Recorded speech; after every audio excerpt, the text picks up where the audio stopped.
اچھا، کائنات کے بارے میں یہ بات کہی جاتی ہے کہ جی 4.5 ارب سال سے بھی زیادہ جو ہے یہ اس کو بنے ہوئے عرصہ ہو گیا. نہیں اس سے بھی زیادہ 15 ارب سال. اور انسان جو ہے وہ زیادہ سے زیادہ بھی 8 سے 10 ہزار سال پرانا ہے. تو یہ یہ سوال کرتے ہیں، کہتے ہیں جی اتنا عرصہ اللہ تعالیٰ نے گیپ کیوں دیا ہے؟ کوئی کیا سوچ بچار کرتا رہا؟ نہیں ہم نے تو کبھی دعویٰ نہیں کیا کہ انسان جو ہے وہ 10,000 سال پرانا ہے. ہمیں تو نہیں پتا. نہیں یہ تو مطلب ہے جو شجر نسبی ہیں، جو انبیاء کرام کے جو سلسلے ہیں، اس سے کوئی قرآن کا کہیں دعویٰ نہیں ہے. قرآن نے کہیں یہ نہیں بتایا کہ حضرت آدم علیہ السلام اور ابراہیم علیہ السلام میں اتنے ہزار سال کا فرق ہے. یہ سب کچھ تورات کے ذریعے ہے. تورات کو بھی لے لیں، وہ بھی تو خدا کے ماننے والے ہیں. فارم میں ہی ہے نا سرکار. چلو آپ زیادہ کر لیں، کیسے آپ زیادہ لاکھ سال کر لیں آپ، اور کتنے کو پرانے ہوں گے؟ دیکھیں جب قرآن و سنت اس پہ خاموش ہے تو میں اس پہ کوئی تاریخ نہیں نا آپ کو دے سکتا. ٹھیک ہے، آپ کہیں گے جی جناب سائنٹسٹ نے 10 لاکھ سال پرانے ڈھانچے نکال لی ہیں، تو اس نے 10 لاکھ سال پہلے انسان ایگزسٹ کرتا ہو. ہمارا تو دعویٰ ہی نہیں، قرآن کا کہیں دعویٰ ہی نہیں ہے. قرآن کا صرف یہ دعویٰ ہے جس کو سائنٹسٹ بھی مانتے ہیں کہ ایک انسان سے سب پیدا ہوئے ہیں. اور یہ جو اسلام اور ایوولوشن کا کنسیپٹ ہے، میں پچھلے دنوں پڑھ رہا تھا، ایک بندے نے لکھی پوسٹ، بلکہ غامدی صاحب کے فورم پہ لکھی تھی، وہ میں نے بھی بلکہ اس کی پہلے مخالفت کر دی، پھر اس نے ایک ویڈیو لگائی تھی، میں نے وہ کھول کے دیکھی ہے.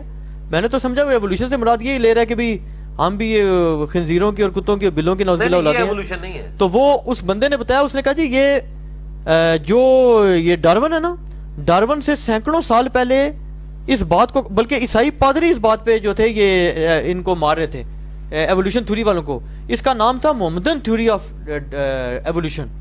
اچھا. اور اس نے حوالہ دیا پیچھے شیعوں کے بھی علماء کا دیا اور اہل سنت کے بھی علماء کا دیا. یہ جو قدیم میرے ذہن سے نام نکلا پتہ توسی کے پتہ نہیں وہ کہاں سے نکالی. اس نے کہا جی سینکڑوں سال پہلے یہ مسلمانوں کا عقیدہ تھا باقاعدہ. نہیں مسلمانوں کا عقیدہ اگر ہوتا تو قرآن میں لکھا ہوتا. مسلمانوں کا کوئی ایسا عقیدہ نہیں ہے کہ انسان جو ہے وہ ایوولوشن سے. نہیں ہم پریکٹیکلی یہ بات کرتے ہیں کہ ایوولوشن اس اعتبار سے تو ہو رہی ہے کہ ظاہر ہے کہ انسان کو جو اللہ نے عقل دی تھی وہ آہستہ آہستہ ایوالو ہو کے چیزیں، تو ظاہر ہے کہ 8 سے 1000 سال پہلے کے انسان نے تو اڑنے والی کوئی جو ہے وہ چیز نہیں بنا لی نا، ایروپلین. وہ تو آج کے انسان نے بنائی ہے نا، موبائل فون. نہیں وہ جو آپ ایک دفعہ بتاتے تھے کہ ڈاکٹر صاحب بھی کہا کرتے تھے کہ شاید اس انسان سے پہلے کوئی اور انسان نما مخلوق ہی تھی.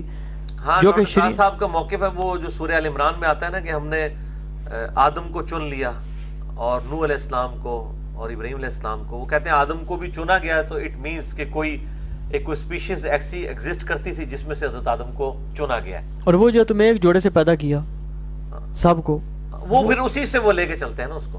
اچھا ہاں. باقی یہ چیزیں چونکہ قرآن پاک میں اس حوالے سے علم جو ہے وہ ہمارے پاس کوئی اتنا ڈیٹیل نہیں دیا گیا، لہٰذا اس سے اینڈ رزلٹ کوئی نہیں نکلنا. نہ اس طرح کی بحثیں کرنے سے کوئی قرآن و سنت نے کہیں دعویٰ ہی نہیں کیا اس طرح کی چیزوں کا. ٹھیک ہے، دعویٰ ایک ہی ہے کہ ایک انسان سے اس کا جوڑا بنا ہے. اچھا علی بھائی تک تو سارے متفق ہیں. یہ ایک اور سوال آ رہا ہے کہ اللہ کو مذکر کا صیغہ لکھتے ہیں، کیا یہ پھر سوال ہی پیدا ہوتا کہ جی عورت کو، یہ آپ لوگوں کا مینٹلٹی یہ ہے مسلمانوں کی کہ وہ عورت کو کمتر سمجھتے ہیں. یہ بعض لوگ سوال کرتے ہیں باہر کے، وہ کہتے ہیں جی ان کی مینٹلٹی ہے کہ عورت گھٹیا چیز ہے، اس لیے یہ اللہ کے لیے جو ہے نا میسکولن سے جنڈر یوز کرتے ہیں. اللہ تعالیٰ کے لیے جو ہے وہ پلورل کا صیغہ بھی استعمال ہوا ہے. انا نحن نزلنا الذکر وانا له لحافظون. بے شک ہم نے ہی اس ذکر قرآن کو نازل کیا. نہیں کبھی کسی ترجمے میں اپنے شی پڑھا اور ہم نہیں، وہ نہیں آئے گا نا. وہ اس کی وجہ یہ ہے عربی میں ڈومیننسی کے لیے مذکر کا صیغہ استعمال ہوتا ہے. ٹھیک ہے، تو خدا چونکہ ڈومیننٹ ہے اس لیے اس کے لیے مونس کا صیغہ نہیں ہو سکتا. اب اگر کوئی یہ کہتا ہے، یہ اعتراض ہو سکتا ہے کہ اسلام جو ہے وہ مرد کو ڈومیننٹ مانتا ہے عورت کے اوپر، تو اس کے اوپر اعتراض بھی کر سکتا ہے. تو ہم کہتے ہیں کہ آپ بھی مانتے ہیں، آپ عورتوں کے اولمپکس لادا کراتے ہیں، مردوں کے لادا کرواتے ہیں. آپ اس طرح کریں نا کہ عورتوں کی ہاکی ٹیم کا مقابلہ پاکستان کی ہاکی ٹیم کے ساتھ کریں، جو اسی بہانے ہمیں کم از کم پاکستان کی مردوں کی ہاکی ٹیم کو ورلڈ کپ ہی مل جائے گا ایک. ٹھیک ہے، اگر عورتیں اور مرد برابر ہیں اور ڈومیننسی نہیں ہے مردوں کی عورتوں کے اوپر، تو ان کے اولمپکس الگ نہیں ہونے چاہیے، عورتوں اور مردوں کے میچ ہونے چاہیے. تو ان کو بھی پتا ہے کہ وہ تو بالکل ون سائیڈڈ میچ ہوگا. اگر کوئی دنیا کی ورلڈ چیمپئن کرکٹ ٹیم بھی عورتوں کی آ جائے تو میرا خیال ہے پاکستان میں صرف لاہور کی ٹیم ہی اس کو ہرا دے گی. مردوں کی ورلڈ لیول کی تو ٹیم ہی نہیں ہمیں چاہیے کوئی ملکی لیول کی.